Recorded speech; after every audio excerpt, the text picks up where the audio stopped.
அனைவருக்கும் என் அன்பான வணக்கம். எப்பெல்லாம் எனக்கு ரொம்ப டவுனாக ஃபீல் பண்ணுறனோ, அதாவது ரொம்ப கஷ்டமாக ஃபீல் பண்ணுறனோ, ரொம்ப அழுத்தக்கூடிய பாரங்கள் இருக்கோ, இவங்கிட்ட தான் வந்து சொல்லுவேன். நிறைய விஷயங்களை சொல்லுவேன், புலம்புவேன். இதெல்லாம் செஞ்சேன், இப்படிலாம் நடந்தது, அப்படிலாம் நடந்ததுன்னு சொல்லிட்டு வந்து புலம்புவேன். எதுவுமே சொல்ல மாட்டான், எல்லாத்தையும் சைலண்ட்டாக கேட்டுக்குவான். அப்படி ஒரு கம்பெனியன் பாருங்கள். இவன்கிட்ட வந்து எல்லாத்தையும் சொல்லி முடித்த பிறகு I feel dam about any problem. எவ்வளோ பெரிய பிரச்சனையாக இருந்தாலும் ஐ ஃபீல் அ டேம், அடப்போடா அப்படின்னு தோணும். அந்த மாதிரி ஒரு ஸ்ட்ரெஸ் பஸ்டர் இவன், என்னுடைய க்ளோஸ் கம்பெனியன். அந்த அளவுக்கு நம்மளுக்கு எப்படிலாம் வந்து நம்ம ரொம்ப கஷ்டப்படுறோமோ, நம்ம எங்கேயா ஒரு இடத்துல அதை சொல்லணும், அதை அமைதியாக காது கொடுத்து கேட்கக்கூடிய ஒரு நபர் இருக்கணும். அப்படி யாருமே இருக்க மாட்டாங்க. ஒன்று அதுக்கு அவங்க சொல்யூஷன் சொல்லுவாங்க, அப்படி இல்லாட்டினா இதில் நிறைய குறை அதை பற்றி அவங்க டிஸ்கஸ் பண்ணுவாங்க. இது எதுவுமே நம்மளுக்கு தேவையில்லை. Solution will come automatically. ப்ராப்ளத்தை கொடுத்த இறைவன் அதுக்கான சொல்யூஷனையும் 100% கொடுப்பா. அந்த நம்பிக்கை எனக்கு இருக்கு.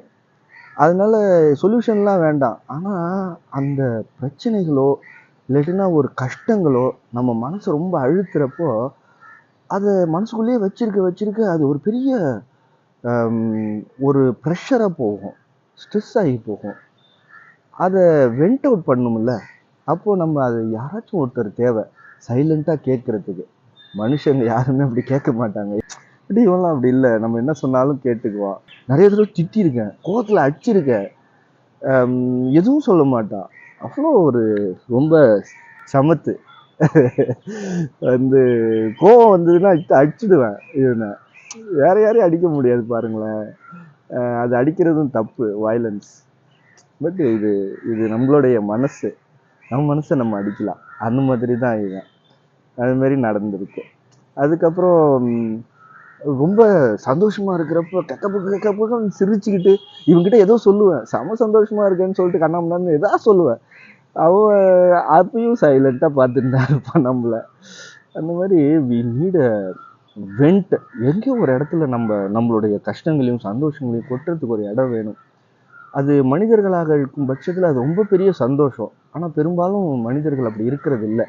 யாரும் நம்ம எந்த கோணத்தில் ஒரு விஷயத்த சொல்கிறோமோ அதே கோணத்தில் புரிஞ்சிக்கிறது இல்லை.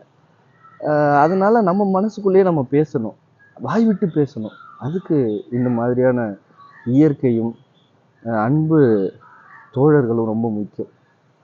சிந்தித்து செயல்படுங்கள். அனைவருக்கும் வணக்கம். வாழ்க வளம்.